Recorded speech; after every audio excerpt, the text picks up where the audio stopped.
I turned into Spongebob and thought my whole life was a simulation on DXM. It all went down near my friend John's house.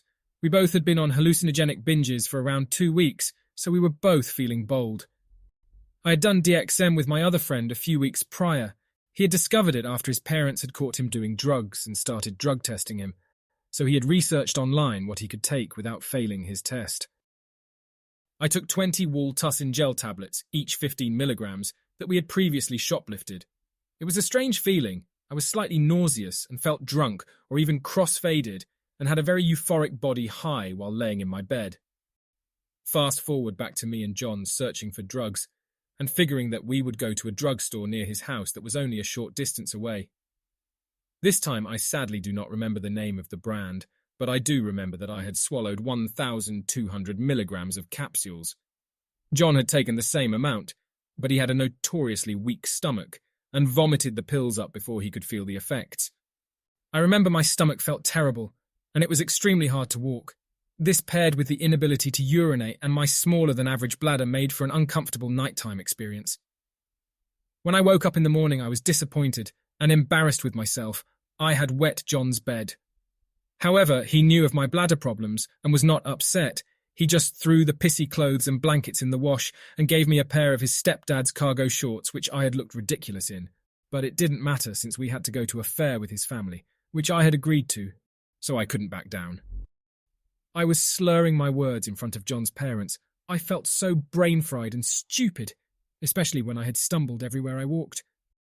We had left the fair arriving back at his house, and at this point I had felt better than I did before gaining my motor functions back somewhat.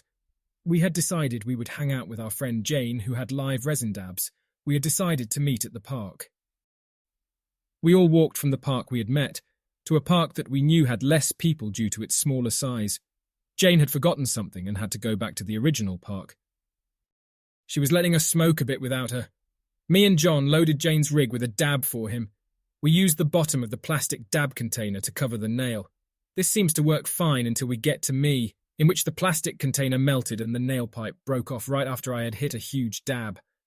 20 seconds after we freak out about the broken pipe, his mom called screaming at him about how she had found the empty containers of pills. We both freaked out and I was super high. Jane comes back and we tell her, but she was very understanding. After we were all done smoking, that's when everything hit me.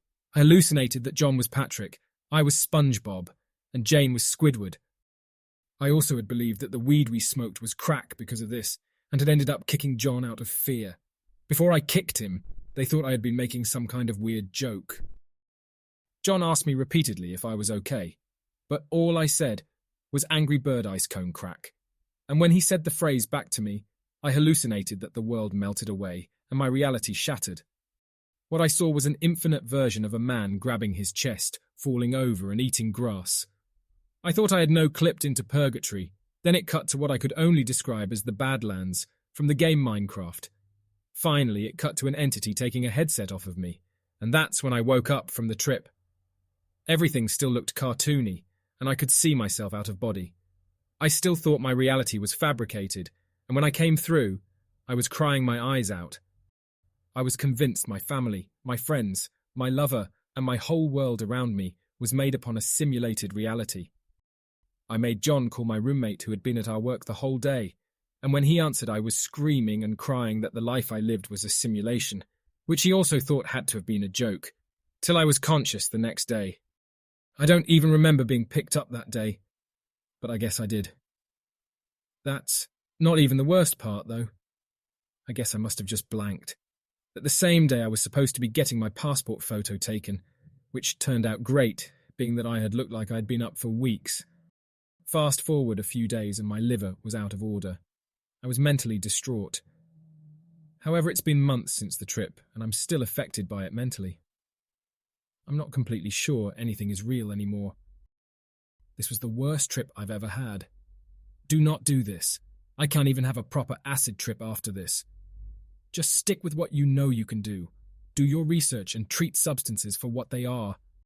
Not toys.